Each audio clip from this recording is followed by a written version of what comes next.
around, please feel free. I just, you know, if you can keep 4 on each side, that would be my preference. Right. Cool. Going on a Zodiac ride now, so let's see what we find out on the ride here. Okay.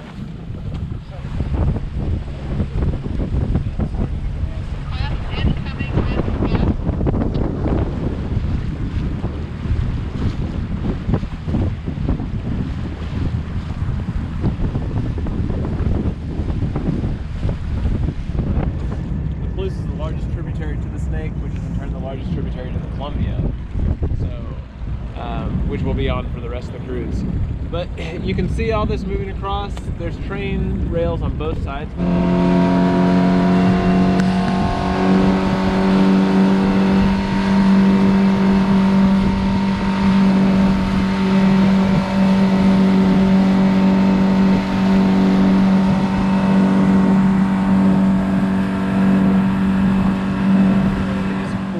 Temperatures, you know, different formations.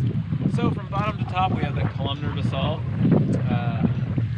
and then you have a bit of a slope of what looks like broken material.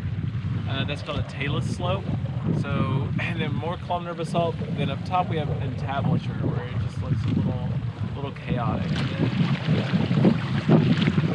Looks like somebody put that yellow thing there. It's like a bird's head. It does.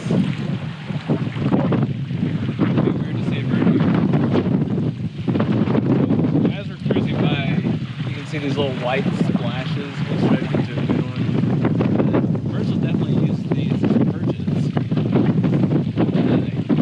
Because, as you can imagine, fishing. And then there's some other mud-dotting wasps making smaller nests and smaller holes. And obviously the spiders are taking advantage of this whole area. One thing about spiders is they just have such large